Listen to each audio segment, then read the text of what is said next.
Hello, welcome to another Burgundy with Tweedy video. I was recently in Lewes and while there visited the excellent brewery shop attached to Harvey's Brewery. In addition to selling their own beer and some local English wine, English sparkling wine, they also have quite a good collection, I think, of what they call fine wines, and I think I would agree with them. They look pretty fine to me.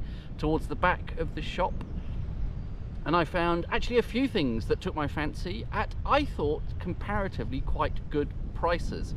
So this is what I went for in the end, but there were a couple of other things that I had my eye on. This is a producer called Chauvenet. It's a Nuits and it's a Premier Cru. We don't feature a lot of Premier Crus on this channel because I'm always looking for the cheap stuff. It is a vineyard called Poulettes, and yeah, 2017 vintage. So yeah, this sort of jumped off the shelf at me, given that the price seemed really quite reasonable. I can't remember exactly now. Was it 40 something? You know, for something of a vintage that I really like, and I would hope this is going to be in good condition to drink now. Maybe it will still improve further with age. Village I really like, and a Premier Cru to boot. That just seemed like a steal. Other than Gavinier, I don't think I've seen any Premier Cru Burgundies from the three villages I like in the Côte de Nuit, anything under usually, you know, £100 quite often. Nuits Saint-Georges is always a bit cheaper than the other villages that I like. It's certainly significantly cheaper than Vaux and Romanée, which is really not that far away, and a bit cheaper than Gevrey-Chambertin as well. That is a very clean cork. I don't think it's a composite or anything. That is purely, looks like purely natural cork to me, but very good condition. Smells fine. Straight away I can see that's on the darker side.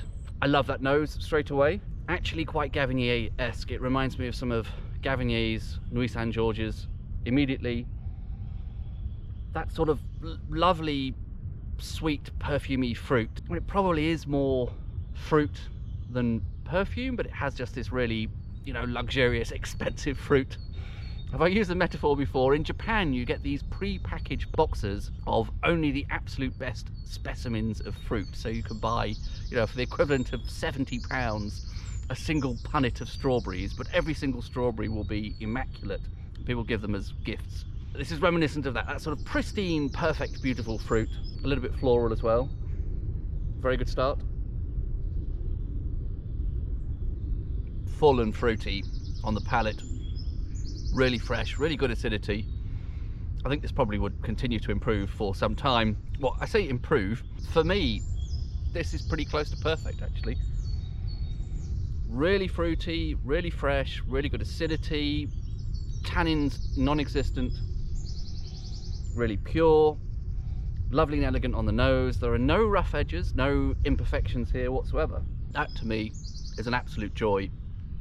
And whenever I read descriptions of Nuits Saint-Georges, they seem to be very at odds with what I have in my mind's eye of Nuits Saint-Georges, which I think, as I often say, is very heavily influenced by that one producer, Philippe Gavinier, who makes this extremely clean, pure fruit style. This is actually quite similar to that, which is a great thing.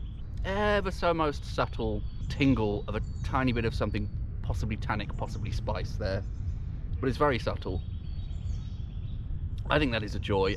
Some people might try this and find it possibly a bit on the simplistic side. If you like more kind of complex, nuanced, challenging Burgundies, maybe this might not be for you, but if you like beautiful, clean fruit expression, it's one of those, and I'm very pleased with that, especially at that price.